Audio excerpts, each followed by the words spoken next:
the FBI has apparently just served subpoenas to several officials here in Minneapolis, including members of the office of Governor Tim Walz. America, the walls are closing in on Tim Walz and his sanctuary city cronies. The Department of Justice just served federal subpoenas to Governor Walz's office, Minneapolis Mayor Jacob Frey, and Minnesota Attorney General Keith Ellison. They're investigating whether these officials conspired to obstruct federal officers for doing their job. They hold criminals. We're not going to pay.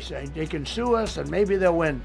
But we're not giving money to sanctuary cities anymore as of the beginning of the month. And then Trump dropped the truth bomb about Minnesota's Somalia community that sent the media into an absolute meltdown. We're talking about billions in missing taxpayer money, ICE agents being attacked at churches, and Democrat politicians who would rather protect illegal immigrants than American citizens.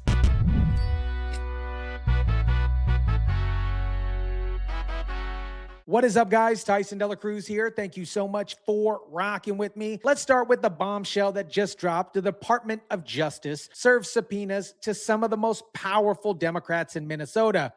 Maybe. We're talking about Governor Tim Walz, Minneapolis Mayor Jacob Frey, and Attorney General Keith Ellison. The subpoenas indicate that the government is investigating state and local officials to see if they may have conspired to impede federal officers. Now, you're probably asking, Tyson, what does impeding federal officers actually mean? It means these officials have actively worked to block ICE agents from arresting illegal hombres, illegal immigrants who committed crimes in their cities. They didn't just refuse to cooperate. They may have actively obstructed federal law enforcement. And the timing of this is absolutely perfect because while Walz is getting subpoenaed, Trump is cutting off the money spigot that's been funding this sanctuary city nonsense for years. All ICE wants to do is get them out of our country, bring them to prisons and jails and mental institutions from where they came. That's all they want to do. They're patriots. Trump's message is crystal clear. ICE agents are patriots trying to remove criminals from our country, and Democrat politicians are treating them like the enemy. But my friends, that is about to change because the money train is stopping on February 1st. Now, let me tell you about the part of Trump's speech that really set off the media. He's talking about Minnesota's Somalia community and the $19 billion minimum that's gone missing in the state's coffers, like just gone. Nobody talks about the fact that $19 billion at a minimum is missing in Minnesota, given to a large degree by Somalians. They've taken it. $19 billion. And Trump pointed out that's a lot of money that was taken from people who came here with nothing, never had a job, and suddenly they're driving Mercedes-Benzes. They're driving Mercedes-Benzes and living in luxury. They come here and they become rich and they don't have a job. I was told that Ilhan Omar is worth $30 million. She never had a job.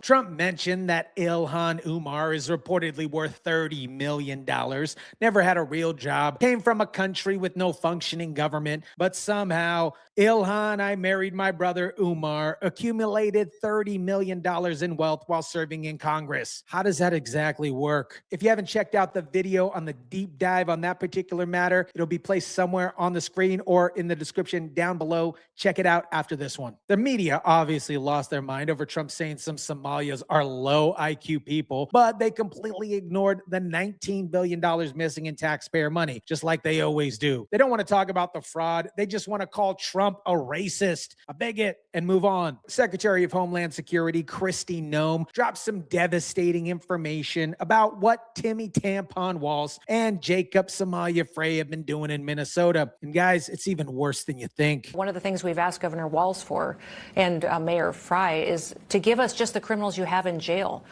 They've released 490 murderers and rapists and drug traffickers onto their streets. Let me make sure that you guys heard that correctly. Walz and Frey had 499 murderers, rapists, drug traffickers in custody. ICE asked them to turn these criminals over for deportation. Instead of handing them to the federal authorities, they released them back into the streets of Minnesota. Rather than just give them to us. And that's what I don't understand. Well, you know, some of them, though, have multiple names. Yes. It was a big problem. And here's the kicker. Many of these criminals are using multiple names, fake identities. Jose, Guadalupe, Chalupa, Tortilla, Rodriguez. They They came in here illegally, lied on their paperwork, skipped their immigration court hearing, and now they're committing crimes under different aliases. But Walz and Frey would rather release them into Minnesota streets than cooperate with ICE. Okay. Noem explained that ICE is targeting people who have committed criminal acts. These aren't families seeking asylum. These are convicted criminals. But when ICE shows up to arrest a gang member, they're going to check everyone in that apartment. That's basic law enforcement. And Democrats are acting like it's a human rights violation. Now, we got to talk about what's happening at that church in St. Paul, Minnesota, because this is where the anti-ICE movement completely jumped the shark on this one. Protesters stormed a church service on Sunday, screaming at people and disrupting worship. Several dozen protesters disrupted the service, screaming at members of the congregation and screaming anti-ICE slogans. Their excuse, one of the pastors at the church also works as an acting director of ICE St. Paul field office. So naturally, it is an appropriate response to storm a church and scream at people trying to worship on a Sunday. Do you believe it was a step too far for protesters to go into a church? I don't. And when CNN asked Arizona Representative Alita Guevara, yes, the same woman who claims she got pepper sprayed while eating a cheesy gordita crunch at a protest, whether storming a church was going too far, her answer, I don't think so. I think that when they find out that someone that's supposed to be speaking for the community in church is found out to be an ICE, like a federal agent that is running ICE in their communities, they have the right to go in there. So Ms. Chalupa Supreme actually said protesters have the right to storm churches if they don't like somebody who attends. Churches have always been a quote-unquote open door, she says, so it's totally fine to disrupt worship services. This is the same logic that would justify storming any public space for any political reason. But the absolute star of this anti-ICE movement is some guy named William Kelly. This dude showed up to a press conference wearing a beanie, a Biggie shirt,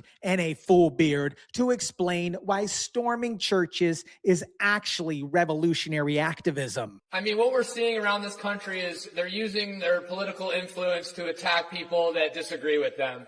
They're going to come at me with charges, and I'm not scared of that. Willie Billy said he's not scared of charges because he didn't do anything wrong. He didn't block the services, he says. They never asked him to leave. The police never removed him. So technically, he's innocent. So, Pam Bondi, you want to come and arrest me? You want to come and give me charges? So be it. And for all the people giving me death threats, threatening my life, kill me. Go ahead, kill me. Then Billy Willie really went for it. He challenged attorney Pam Bondi to arrest him. He told people who sent him death threats, go ahead, kill me. And then he quoted Fred Hampton. Nothing says revolutionary quite like a beard, a beanie, and a Biggie t-shirt while defending your right to storm churches. Good job, Billy. You're really sticking it to the man by disrupting worship services. But here's the best part of this entire story. While this chaos is happening in Minnesota, CNN just accidentally admitted something that's sending Democrats into complete meltdown mode. There's that saying,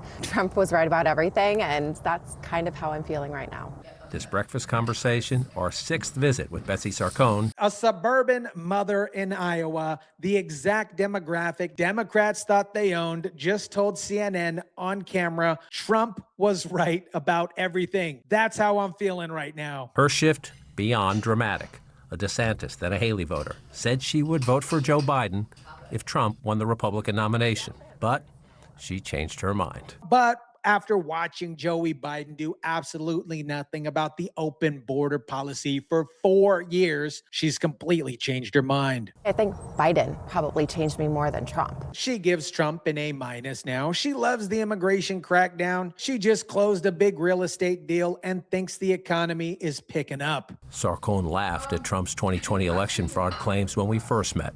Another big change.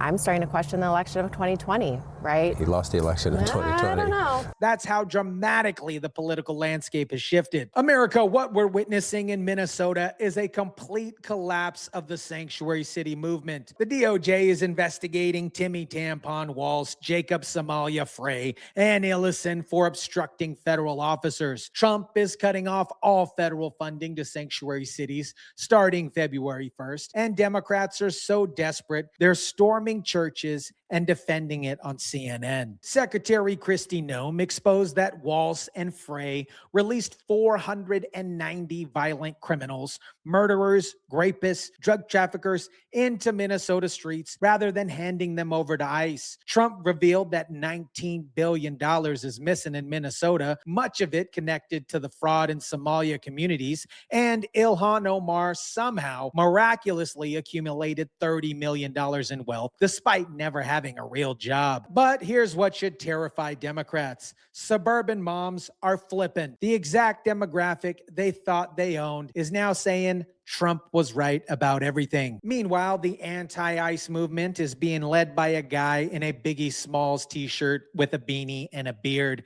who thinks storming churches makes him revolutionary, and Democrat congresswomen who got pepper sprayed while eating a cheesy gordita crunch are defending it. The walls, pardon the pun, are closing in sanctuary cities. The money is being cut off. The investigations are underway, and the American people are finally waking up to the fact that Democrats care more about protecting illegal criminals than American citizens. Let me know what you think about this. Drop it down in the comment section down below. Smash the like button if you kindly would. Share, subscribe, and as always, guys, I'll catch you on the next one.